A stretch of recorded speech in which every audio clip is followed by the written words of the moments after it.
Hello दोस्तों, हमारे channel में आपका स्वागत है। तो आज मैं आपके लिए लेके आई हूँ बायोलॉजी से रिलेटेड लेसन प्लान, जो कि एक सिमुलेटेड टीचिंग का लेसन प्लान है। तो आइए शुरू करते हैं। सबसे पहले पाठ्य योजना संख्या, दिनांक, कक्षा 8, विषय विज्ञान, उपविषय जीव विज्ञान, अवधि वादन, प्रकरण हमारा है सूक्ष्म जीव। उसके बाद हमारा विद्यालय का नाम आ जाएगा। सामान्य उद्देश्य से संबंधित 5 बिंदु लिखे गए हैं, आप देख सकते हैं। उसके बाद हमारे विशिष्ट उद्देश्य आ जाएगा।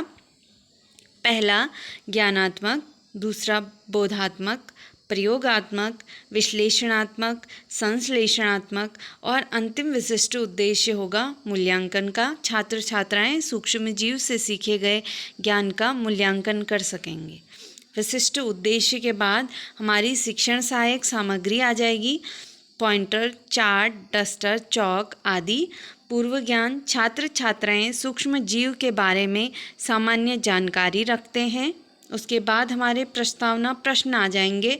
प्रस्तावना प्रश्न का फॉर्म जिगजैग होगा, यानी कि पहले प्रश्न का जो भी उत्तर आएगा उससे हमें दूसरा प्रश्न बनाना होता है, और प्रस्तावना प्रश्न की संख्या कम से कम 5 होनी चाहिए।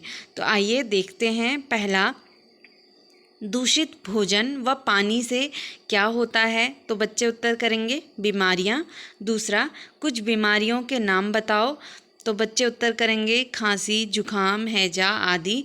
फिर हम उन्हीं बीमारियों को लेकर बच्चों से पूछेंगे हैजा, खांसी होने का क्या कारण है? तो बच्चे उत्तर करेंगे जीवाणु या विषाणु।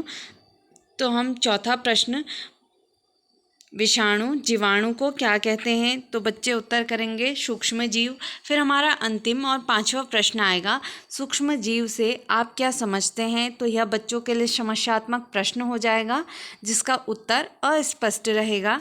उसके बाद हमारा उद्देश्य कथन आ जाएगा। बच्चों, आज हम सूक्ष्म जीव के बारे में विस्तृत अध्ययन करेंगे।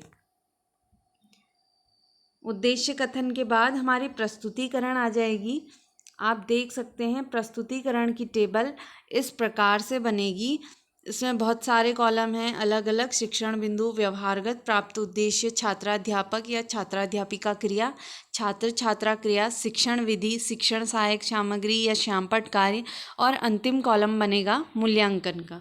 तो आइए देखते हैं। क्योंकि ये सिमुलेटेड लेसन प्लान है, इसमें केवल एक ही शिक्षण बिंदु शामिल होगा। तो हमारा शिक्षण बिंदु है सूक्ष्म जीव।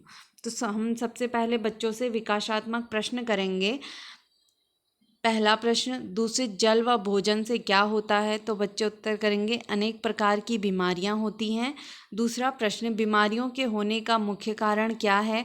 तो यह अस्पष्ट उत्तर हो जाएगा बच्चों का। प्रश्नोत्तर विधि का प्रयोग होगा।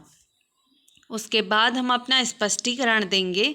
सूक्ष्म जीव ऐसे जीव होते हैं जिसे हम प्रत्यक्ष रूप से या नग्न आँखों से नहीं देख सकते हैं। इनको देखने के लिए सूक्ष्मदर्शी की आवश्यकता होती है।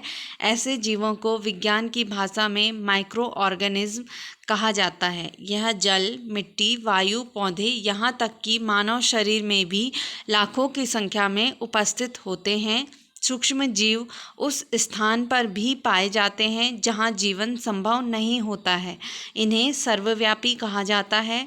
उदाहरण, जीवाणु, विषाणु, साइनोबैक्टीरिया आदि। सूक्ष्म जीवों का मानव कल्याण में बहुत अधिक महत्व होता है। ये हानिकारक व लाभदायक दोनों प्रकार से मानव कल्याण में अपना विशेष महत्व रखते हैं। उसके बाद हम बच्चों से एक क्वेश्चन करेंगे, सूक्ष्म जीवों को सर्वव्यापी क्यों कहा जाता है? तो बच्चे उत्तर करेंगे क्योंकि यह सभी जगह पाए जाते हैं। जब हम अपना स्पष्टीकरण देंगे तब छात्र छात्राएं ध्यानपूर्वक सुनेंगे और देखेंगे।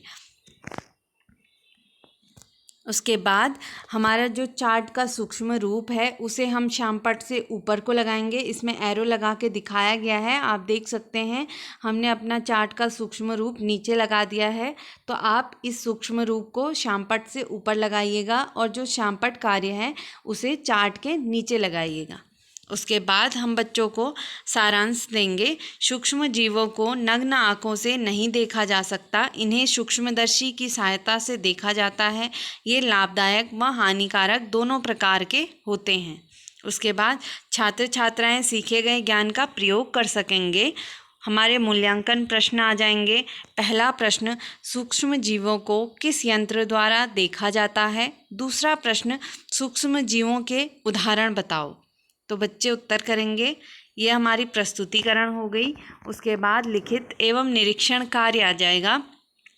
छात्राध्यापिका छात्रों को श्यामपट्ट पर लिखित कार्य को अपनी पुस्तिका में लिखने का निर्देश देती है और स्वयं घूम घूम कर निरीक्षण करती है। उसके बाद हमारे पुनरावृत्ति प्रश्न आ जाएंगे। पहला प्रश्न, सूक्ष्म जीव कहाँ पाए जाते हैं? दूसरा प्रश्न, सूक्ष्म जीवों को विज्ञान की भाषा में क्या कहते हैं? आप पुनरावृत्ति प्रश्नों की संख्या 3 या 4 भी रख सकते हैं। उसके बाद हमारा गृह कार्य, दीर्घ उत्तरीय प्रश्न। पहला प्रश्न, सूक्ष्म जीवों को विस्तार पूर्वक समझाइए। लघु उत्तरीय प्रश्न में पहला प्रश्न, सूक्ष्म जीव लाभदायक होते हैं या हानिकारक? दूसरा प्रश्न, किन्हीं 3 प्रकार के सूक्ष्म जीवों के नाम लिखिए।